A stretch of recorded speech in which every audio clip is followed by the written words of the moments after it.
नमस्कार मंडळी, मी तेजस्विनी. स्वागत आहे तुमचं आपल्या तेजस्वी व्लॉग्स या चॅनलमध्ये. तर मंडळी, आजच्या व्हिडिओची सुरुवात करूयात सेल्फ केअरने. कारण बघा, आता हिवाळा चालू आहे आणि खूप जास्त हेअरफॉल होतो. तसंही मला हेअरफॉलचा आता सध्या खूप जास्त प्रॉब्लेम होत आहे. कारण लहान बाळ आहे आणि फीडिंग मदर आहे, त्यामुळे मग हेअरफॉलचा प्रॉब्लेम होत आहे. तसेही डिलिव्हरीनंतर बॉडी रिकवर होण्यासाठी 1 ते 1.5 वर्ष निघूनच जातात. तर इथे मी आदिवासी हेअर ऑइल ट्राय करत आहे, कारण भरपूर ऐकलं होतं ह्या ऑइलबद्दल.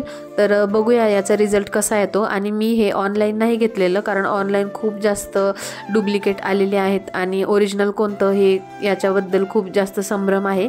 आणि असे डुप्लिकेट ऑइल वापरल्यानंतर आपल्याला काही दिवस त्याचा फरक जाणवतो, पण जेव्हा ते बंद करतो त्यावेळेस पुन्हा आपला हेअरफॉल चालू होतो. तर बऱ्याच वेळा केस डॅमेजसुद्धा होतात. तर त्यामुळे हे वापरण्याची एक रिस्कच होती. म्हणूनच मग मी ऑनलाईन न मागवता डायरेक्ट शॉपमधून घेतलं. आणि त्या शॉपमध्ये बरेच लोकांनी घेतलं आहे आणि त्यांना चांगला रिझल्ट आला आहे. तर थोडं कॉस्टली आहे, पण तरीसुद्धा जर रिझल्ट आला तर त्या शॉपबद्दल तुम्हाला मी ॲड्रेस देईल. आणि याचा रिझल्ट कसा आहे तो काही दिवस यूज केल्यानंतर ते तुमच्यासोबत मी शेअर करेलच. तर चॅनलवर जर तुम्ही नवीन असाल तर चॅनलला सबस्क्राईब करून घ्या, म्हणजे माझे पुढचे काही व्हिडिओ असतील ते तुम्हाला बघायला मिळतील. आणि हेअरफॉलचं दुसरं आणखी एक कारण म्हणजे आपला डाएट, तो सुद्धा व्यवस्थित असला पाहिजे. तर त्यावरही थोडंफार लक्ष देण्याचं चालू आहे. पण कसं होतं की घरामधलं सगळं बघताना आपल्याकडे स्वतःकडे बऱ्याच वेळा आपलं दुर्लक्ष होऊन जातं. आज सकाळी सगळं आवरल्यानंतर व्हिडिओ शूट करायला घेतला, तर दुपारचा वेळ थोडासा फ्री होता. म्हणूनच मग म्हटलं थोडंसं केसांना ऑइलिंग करून घ्यावं.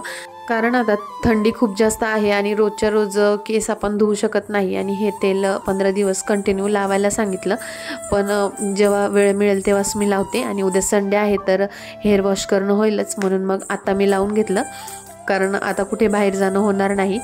तर चला आता बाकीच्या कामांना सुरुवात करून घेऊया. कारण आताच गावावरून आली आहे आणि घरामध्ये कपड्यांच्या घड्या करायच्या सगळ्यात बोरिंग असं काम वाटतं मला. कारण प्रत्येक वेळेस गावाला जाताना बॅग भरायची आणि तिकडनं आल्यानंतर ती बॅग लावायची, हे सगळ्यात जास्त कंटाळवाणं काम वाटतं. आणि त्यात घरात जर लहान मुलं असतील तर मग तर खूपच जास्त कपडे पडलेले असतात. तर चला आता हे सगळं आवरायला घेऊयात. अगदी काय होतं की ह्यावेळेस ना खूपच म्हणजे गावाला जाणं बऱ्याच वेळा झालं, कारण शाळेला सुट्ट्या होत्या आणि काही प्रोग्राम आहेत, तर त्यामुळे बऱ्याच वेळा जाणं झालं. तर आता अक्षरशः कंटाळा आला की तिकडे गेलं तर इकडे येऊ वाटत नाही आणि इकडे आलं तर तिकडे जाऊ वाटत नाही, अशी परिस्थिती झालेली आहे. पण चला आता कसं दोघी बाजू धरून चालाव्या लागतात. संध्याकाळपर्यंत जर हे सगळी कामं आवरली तर घरामध्ये फ्रेश वाटतं. कारण असं कपड्यांचा पसारा असेल तर घरामध्ये अजिबात काही आवरल्यासारखं वाटत नाही, मग आपण कितीही आवरलं तरीसुद्धा. आणि सध्या ना मला एक्स्ट्राचे काही कामं करायला वेळच मिळत नाही, कारण मुलांना सांभाळून करावं लागतं आणि बाकीच्याही गोष्टी महत्त्वाच्या असतातच. आणि माऊ पण मध्ये मध्ये येत असते, तर बऱ्याच वेळा तिला नादी लावून करावं लागतं. आणि काय होतं, असं कपड्यांच्या घड्या जर स्पेशली मी करत असले तर ज्या घड्या घातलेले कपडे असतात तर ती खेळता खेळता सगळे इकडे तिकडे पसरवून टाकते, तर ते डबल काम पुरतं. तर चला आता इथे मी सगळं आवरून घेते. कारण बघा, हे तुम्हाला मी एकदम शॉर्टमध्ये दाखवत आहे, पण तुम्हाला घरातल्या गृहिणीला माहिती असतं, म्हणजे तुम्हाला हे माहितीच असेल की हे सगळं घरातले कामं करायला अगदी पूर्ण दिवस निघून जातो, तरीसुद्धा काही ना काहीतरी कामं बाकीच असतात. तर म्हणूनच मग मला जितकं शूट करता आलं तितकं मी तुमच्यासोबत शेअर करत आहे. आपण गृहिणींसाठी आपली फॅमिली ही आपल्यासाठी फर्स्ट प्रायोरिटी असते. म्हणूनच आपण असं काही फील्ड निवडत असतो जे आपल्याला फॅमिली सांभाळून करता येईल. पण मग लहान मुलं असताना ते सुद्धा खूपच जास्त हेक्टिक होऊन जातं आणि तितकासा वेळ आपल्याला देता येत नाही. कारण काय होतं ना की लहान मुलं असले की कुठलाही शेड्यूल असा राहत नाही, म्हणजे वेळेवर कोणतेही कामं नसतात. जेव्हा जी वेळ मिळेल तेव्हा ही कामं करावी लागतात आणि जेव्हा वेळ मिळेल तेव्हा शूट करून घेता येतं. पण मग कॉन्टेंट आपल्याला चांगला असा देता येत नाही. तरीसुद्धा मी पूर्ण प्रयत्न करत आहे. आणि तुम्हाला जर व्हिडिओमध्ये काही अजून चांगल्या गोष्टी ॲड करता येतील असे जर तुमच्याकडे काही सजेशन असतील तर कमेंटमध्ये नक्की सांगा. कारण 1-2 कमेंट इतक्या छान आल्या होत्या, त्यामध्ये असेच त्यांनी सजेशन दिले होते की आवाज थोडासा कमी येत आहे किंवा तुम्ही काही असे कंटेंट ॲड करा, अशा छान छान कमेंट आल्या होत्या. तर खूप छान वाटतं.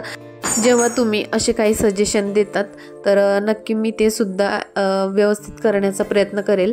तर चला आता इथे माझं सगळं आवरून झालेलं आहे आणि भरपूर वेळ याच्यामध्ये गेला। त्यानंतर माऊला सुद्धा झोपवलं होतं तर ते काही शूट करायला जमलं नाही आणि त्यानंतर घरातलं सर्व झाडून वगैरे सगळं स्वच्छ करून घेतलं, कारण आता संध्याकाळचा वेळ, दिवाबत्तीचा वेळ झालेला आहे।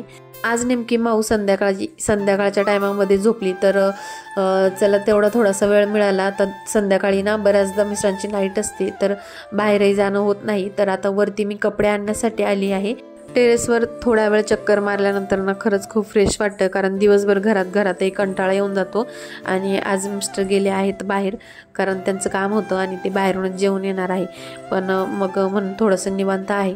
मग आता आयुषचा अभ्यासही घ्यायचा आहे तर आता इथे मी त्याचा अभ्यास घेत आहे, कारण जेवणासाठी थोडंसंच बनवायचं आहे तर होऊन जाईल। पण मग ही माऊ थोडे त्रास देते। त्याचं असं आहे की अभ्यास करायचा असलं की जवळच बसावं लागतं, नाहीतर करत नाही। कधी कधी असं वाटतंय ना की यूट्यूब चॅनल सुरू करून काही चूक तर केली नाही, कारण दोघी गोष्टींकडे प्रॉपर वेळ देता येत नाहीये ना। मुलांकडे पूर्ण वेळ देता येतोय ना यूट्यूबला पूर्ण वेळ देता येतोय, कारण मुलं खूपच लहान आहेत। थोडा वेळ वाट बघायला हवी होती असंही वाटतं, पण एक वर्ष निघून जातं आणि वेळ कसा जातो ते कळतच नाही। आणि आपल्या रिस्पॉन्सिबिलिटीज असं असतात की त्या कधी संपणार नाही आणि आपल्याला काही गोष्टींची आवड असते आणि त्यातून जर आपल्याला आनंद मिळतोय तर थोडाफार वेळ त्यात देण्यासाठी काही हरकत नाही। म्हणूनच हे पुढे कंटिन्यू करत आहे आणि तुम्हा सगळ्यांचा रिस्पॉन्स सुद्धा खूप चांगला आहे।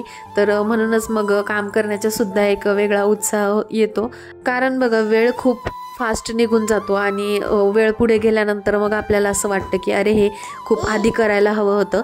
तर असं पश्चाताप नको व्हायला, म्हणूनच मी आता यूट्यूब कंटिन्यू करणार आहे, कारण यातून माझा कॉन्फिडन्ससुद्धा खूप जास्त बिल्डअप झालेला आहे आणि बऱ्याच चांगल्या गोष्टी आपल्याला शिकायला मिळतात। कारण आपण ज्या गोष्टीमध्ये म्हणजे जसं ब्लॉगिंग चॅनलमध्ये काम करत असतो तर इतर ब्लॉगिंग चॅनलसुद्धा आपण बघतो, तर आपण स्वतःमध्ये काही इम्प्रूव्हमेंट करत असतो आणि ते स्वतःसाठी सुद्धा खूप चांगलं असतं आणि त्यातून मला एक समाधान आणि आनंद मिळतो आहे। आणि आपल्या लाईफस्टाईलमध्ये सुद्धा इम्प्रूव्हमेंट करण्याचा आपण प्रयत्न करतो। तर इथून पुढे तुम्हाला आपल्या स्वामींशी रिलेटेड, स्वामी सेवेशी रिलेटेड, तसेच माझ्या आयुष्यातील आणि माझ्या मनातील काही चांगल्या वाईट गोष्टी मी तुमच्यासोबत शेअर करणार आहेत। व्हिडिओ जर तुम्हाला आवडला असेल तर व्हिडिओ जास्तीत जास्त लोकांपर्यंत शेअर करा, चॅनलला सबस्क्राईब करा आणि व्हिडिओला लाईक करा। उद्या पुन्हा भेटूयात एका नवीन व्हिडिओसोबत, तोपर्यंत बाय बाय।